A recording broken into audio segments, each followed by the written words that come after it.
नमस्कार दोस्तों, आप सभी दोस्तों का इस वीडियो में बहुत बहुत हार्दिक स्वागत करता हूं। दोस्तों, इस वीडियो में मैं आपको बताऊंगा कि दिल्ली का दोस्तों अगर आपको ओबीसी सर्टिफिकेट का फॉर्म भरना है तो दोस्तों इस वीडियो में मैं बिल्कुल आप सही वीडियो पे आए हैं। और आपको कैसे क्या करना होगा, कहां जमा करना है, कैसे रीवेरिफिकेशन होगा और कैसे आपका सर्टिफिकेट वगैरह बनेगा, सारा चीज़ मैं आपको इस वीडियो में बताने वाला हूँ। तो वीडियो को दोस्तों आपको शुरू से लेकर के अंत तक देख लेना है, आपके लिए काफ़ी ज़्यादा हेल्पफुल वीडियो साबित होने वाली है। दोस्तों वीडियो को बस आप शुरू से लेकर के लास्ट तक देख लेना। आपको दोस्तों चलो मैं फॉर्म भरना बताऊंगा, उसके बाद मैं बताऊंगा क्या क्या डॉक्यूमेंट्स लगेंगे और फिर आपको कैसे क्या करना है, सारा कुछ। ठीक है, तो चलो दोस्तों, सबसे पहले दोस्तों आपको यहाँ पर फॉर्म भरना स्टार्ट मैं करता हूँ। सबसे पहले यहाँ पर आपको आधार कार्ड का जो नंबर है आपका, वो आपको यहाँ पे डाल देना है। जिनके नाम से आप ओबीसी सर्टिफिकेट बना रहे हो उनका आधार कार्ड का नंबर यहाँ पे डाल देना है। उसके बाद दोस्तों आपका पासपोर्ट साइज जो भी फोटोग्राफ होगा वो आपको यहाँ पर फोटो चिपका देना है। उसके बाद दोस्तों नेम ऑफ बेनिफिशियरी में यहाँ पर देख सकते हो दोस्तों, नेम ऑफ बेनिफिशियरी जो बोला गया है वो आपको यहाँ पर अपना नाम, जिनका ओबीसी सर्टिफिकेट बन रहा है उनका नाम। उसके बाद दोस्तों नेम ऑफ फादर में यहाँ पर पिता का नाम। ठीक है, उसके बाद दोस्तों नेम ऑफ मदर में माता जी का नाम, माँ का नाम। देन स्पोज नेम में अगर आपकी शादी हो गई है तो अपना पत्नी का नाम, अगर आप महिला हैं तो अपना पति का नाम यहाँ पर आपको भर लेना है। इंग्लिश कैपिटल लेटर में भरना है सारा कुछ। ठीक है, उसके बाद जेंडर, अगर आप लड़का हैं तो मेल, पुरुष हैं तो मेल, अगर आप लड़की या महिला हैं तो फीमेल। ठीक है, उसके बाद दोस्तों जो भी आपका डेट ऑफ बर्थ होगा वो आपको यहाँ पर डेट ऑफ बर्थ देना है। अगर आप ट्रांसजेंडर है तो अदर के ऑप्शन पर टिक करना है। ठीक है, और उसके बाद दोस्तों आपका जो भी डेट ऑफ बर्थ होगा वो आपको यहाँ पर फिलअप करना है, भरना है। जैसे कि यहाँ पे DDMMYY के फॉर्मेट में डेट ऑफ बर्थ है, तो जो भी डेट है, मान लीजिए मेरा एग्जाम्पल के तौर पर बता रहा हूँ कि मेरा डेट ऑफ बर्थ आज का डेट में बता रहा हूँ 01/01/2024 है मेरा डेट ऑफ बर्थ। तो मैं यहाँ पर 01/01/2024 यहाँ पर ऐसे लिख दूंगा। ठीक है, यहाँ पर इस वाले बॉक्स में तो आपको यहाँ पर अपना डेट ऑफ बर्थ डाल देना है। उसके बाद दोस्तों आपको यहाँ पर अपना मोबाइल नंबर जो है, फ़ोन नंबर, वो आपको यहाँ पर भर लेना है। और जो आपकी ईमेल आईडी होगी, अगर मालूम है तो भर लेना, अगर नहीं मालूम है तो इसे खाली छोड़ देना। ठीक है, उसके बाद दोस्तों जो भी आपका परमानेंट एड्रेस है, हाउस नंबर, लोकेलिटी आना कि मान लीजिए मैं दिल्ली में छतरपुर साइड से हूँ तो मैं लोकेलिटी में यहाँ पर जो भी एरिया है ना, क्योंकि सब डिवीज़न जो होगा मेरा वो छतरपुर होगा। ठीक है, बाकी दोस्तों मतलब सॉरी मेरा जो सब डिवीज़न होगा, डिस्ट्रिक्ट होगा, वो मेरा छतरपुर होगा। उसमें उसके कौन से सब डिवीज़न में हो, लोकेलिटी क्या, मैं मान लो फतेहपुर बेरी में रहता हूँ तो फतेहपुर बेरी इस तरह से लिख दूंगा। State South Delhi. ठीक है, यहाँ पे मैं लिख दूंगा साउथ दिल्ली। Country India. सब लोकेलिटी अपना गांव का नाम वो डाल देना। जैसे कि मान लीजिए मैं फतेहपुर के बेरी में रहता हूँ तो फतेहपुर बेरी गाँव का भी नाम है, लोकेलिटी भी है फतेहपुर बेरी, तो उस तरह अपना डाल लेना। और जो भी आपका पिन कोड होगा ना वो आपको डाल लेना है। मतलब आपको जो पूरा परमानेंट एड्रेस है ना वो आपको यहाँ पर भर लेना है इस वाले बॉक्सेस में। ठीक है, यहाँ पर भी और यहाँ पर भी। ठीक है, जो जो पूछा जा रहा है वो आपको सिंपली भर लेना है। आपको यहाँ पर पूछ रहा है परमानेंट एड्रेस और प्रेजेंट एड्रेस सेम है, तो मेरा सेम है तो मैं यस पे टिक कर दूंगा।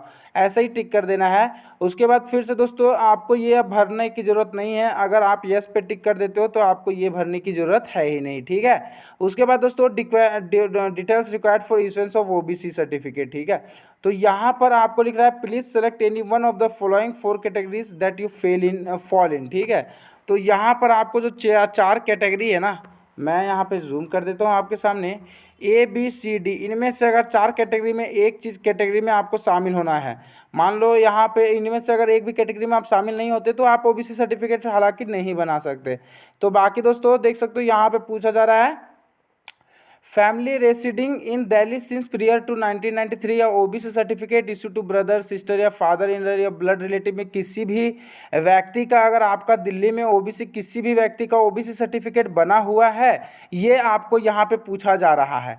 अगर बना हुआ है, जैसे कि मैं अपना बताऊँ, मेरे पिताजी का ओबीसी सर्टिफिकेट जो है वो बना हुआ है, तो जस्ट मैं यहीं पर टिक कर दूंगा। और जो नेम ऑफ कास्ट, मेरा जो कास्ट है, कास्ट का नाम जो है यहाँ पर देख सकते हो, जो भी नेम ऑफ कास्ट है वो मैं यहाँ पे भर लूँगा। इश्यू टू किसके द्वारा, मतलब तो यहाँ पे जो होगा इश्यू टू। उसके बाद सीरियल्स का कास्ट सर्टिफिकेट का जो नंबर होगा, ओबीसी सर्टिफिकेट का जो नंबर है वो मैं यहाँ पे डाल दूंगा। उसके बाद दोस्तों डेट ऑफ इशुएंस, यानी कि दोस्तों किस दिन को ये सर्टिफिकेट बना हुआ है वो डेट डाल दूंगा। अकाउंट होल्डर कौन है मेरे, तो मान लीजिए मेरे पिताजी का ओबीसी सर्टिफिकेट बना हुआ है तो मैं यहाँ पे लिख दूंगा फादर। ठीक है, यहाँ पे जो है फादर ऐसे लिख लूंगा। उसके बाद दोस्तों प्लीज अटैच, मतलब जैसे कि मान लीजिए मेरे पिताजी का जो आधार कार्ड का नंबर है उस पर मैं ऐसे टिक करूँगा और आधार कार्ड का जो भी नंबर है मेरे पिताजी वाला वो मैं यहाँ पे डाल दूंगा। इस तरह से मैं डिटेल्स डाल दूंगा। उसके बाद जब मैंने यहाँ पे बोला था प्लीज़ सेलेक्ट एनी वन, तो मैंने ए में यहाँ पर जैसे टिक कर दिया और यहाँ पर सारे डिटेल्स मैंने भर दिए हैं। तो दोस्तों मुझे अब बी या सी या मुझे डी तक, यहाँ तक दोस्तों मुझे जो है भरने की अब ज़रूरत नहीं है, इधर ऊपर भरने की ज़रूरत नहीं है। उसके बाद दोस्तों मुझे यहाँ पर अब डॉक्यूमेंट देना होगा, मतलब क्या क्या डॉक्यूमेंट लगेंगे वो सब मुझे अब यहाँ पे देना होगा। जैसे कि मुझे आइडेंटिटी प्रूफ के तौर पे मेरा आधार कार्ड लगेगा, तो आधार कार्ड टिक करूँगा, आधार कार्ड का नंबर डाल दूंगा।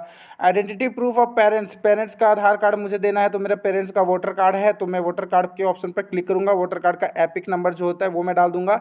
हालांकि दोस्तों आप पेरेंट्स का आधार कार्ड के टिक के ऑप्शन पर क्लिक करके आधार कार्ड के ऑप्शन पर टिक करके आधार कार्ड का नंबर भी यहाँ पे डाल सकते हैं, ठीक है। उसके बाद एड्रेस के तौर पे यहाँ से पूछा जा रहा है कि एड्रेस के तौर पे आप कौन से डॉक्यूमेंट देंगे, तो मैं एड्रेस के तौर पे जो है मैं अपना इलेक्ट्रिसिटी बिल दूंगा, तो इलेक्ट्रिसिटी बिल के ऑप्शन पर टिक करूंगा और इलेक्ट्रिसिटी बिल का जो नंबर होता है वो मैं यहाँ पे डाल दूंगा, ठीक है, एड्रेस प्रूफ के तौर पे। उसके बाद दोस्तों यहाँ पे पूछा जा रहा है permanent address of proof of beneficiary, तो दोस्तों बेनिफिशियरी पेरेंट्स, तो फिर से दोस्तों मैं अपना आधार कार्ड पे टिक करूंगा और आधार कार्ड का नंबर यहाँ पे डाल दूंगा। उसके बाद दोस्तों जो भी मेरा डेट है जिस दिन मैं ये फॉर्म भर रहा हूँ उस दिन का डेट यहाँ पे प्लेस, और यहाँ पर दोस्तों मैं मान लो साउथ दिल्ली है, छतरपुर है, तो मैं यहाँ पे प्लेस में छतरपुर लिख दूंगा और यहाँ पे सिग्नेचर कर दूंगा। एक बात और बता दूं दोस्तों, साफ साफ आपका दोस्तों यहीं तक फॉर्म कंप्लीट हो जाता है। बाकी आपको ये सब आपको मतलब यहाँ पर आपको ज़्यादा भरने की ज़रूरत इधर है नहीं, ठीक है। आपको जैसे पार्ट बी पार्ट ये एस या नो के ऑप्शन पर देख देख करके हाँ ना के ऑप्शन पर क्लिक करना है। हालांकि पेज दोस्तों लास्ट में जो आपका सेल्फ डिक्लेरेशन पेज होता है वो जस्ट आपको यहाँ पे सिंपली भर लेना है।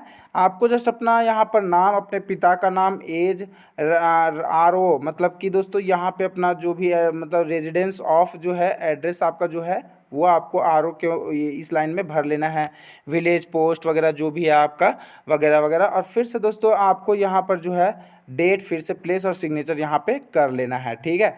अब मैं एक और बात बता दूं, अब आपको क्या करना है कैसे करना है सो पहले समझ लो थोड़ा सा, ये इंपॉर्टेंट है। फॉर्म भरना कोई बड़ी बात नहीं है।